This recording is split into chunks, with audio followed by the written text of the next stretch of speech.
Next week. Abby, can you please say your name and outlet? Abby Lance, Broad Green, generic. You got speed. Cool.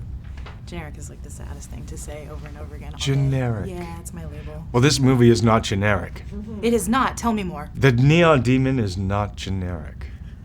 It's not. It's pretty special. What does it mean to you? That's that term, Neon Demon, in the context of this story. I don't know. I've had some conversations with Nicholas, but he kind of won't help you. For me, I guess this morning, I think I'm going to speak about it as just almost like I don't know. It's like moths to a flame. You know, that the Neon Demon is maybe the modern flame. Yeah. You know, this idea of this pulp and pop idea of it. You know, neon has always been part of that kind of pop culture. It was kind of, you know, larger than life. You know, it was Vegas. It's the Strip. It's a technology. It's artificial, but it's natural. You know, and I think it's something that draws you to it. So I'm going to say that that's my riff on the Neon Demon today. Yeah, that's a good one. It draws you to it, but also, if you Has touch no it, heat. Well, it has heat, but it also makes a sound. But yeah. yeah, so I'd riff on that, the Neon Demon. Yeah, all right. And maybe I think there's a depiction, I guess, if, you know, what is the demon, you know, and oftentimes story-wise, that's the seductor, right, or it's the evil part or the dark side, or and I think that there's something being explored in that in the picture. There are like virtually every character could be sort of slot into that demon category. I think like they're very real people, but they're also like not really great people. Yeah, right. But I don't know. I mean, but when the movie holds the mirror up, it's not like we don't see ourselves in it, you know. Yeah. Well, and when he was introducing the film last night, Nick said you got your own special introduction.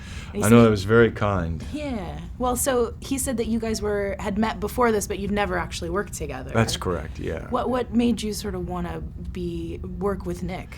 You know, I love Refn's movies. You know, I've loved them, you know, since I've seen them. You know, when I first was introduced, I guess maybe the first one was Pusher. Or it might have been Bronson.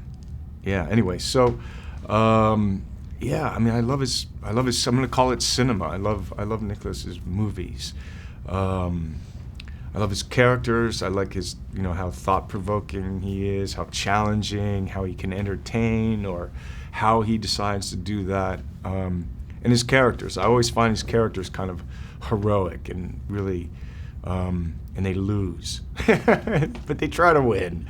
But, you know, and he deals with a lot of what's on the inside and outside, you know, how the person is perceived from a culture around them, and how they're trying to move in that, survive in it, or succeed in it. And I think the Neon Demon definitely falls into that. Yeah, and he also very subtly has this sort of eerie, cultish horror undertone, especially in this one, but in a lot of his stuff too. Yeah, I mean, he's you know, I'm gonna call him a cinema purist. Yeah, because he allows a lot, you know, of the frame. He gives you cues and you can kind of follow the characters, but he also leaves a lot of space oftentimes, especially in this picture, where you're just left looking at people, you know, and he's using juxtapositions of editing and images and sound, and yeah, he really allows the viewer in this picture to participate in a way and to think about what they're seeing and feel. And we feel scared sometimes. And we sometimes feel scared, but it's fun. Thank you so much. Thank you. Hi, here's an interesting movie fact for you. Each frame of the CGI scenes in Jane Cameron's Avatar, 1/24th of a second, took an average of 47 hours to render. Can you believe it? For this and more movie facts, click on more videos. But if you want something else, click on the playlist.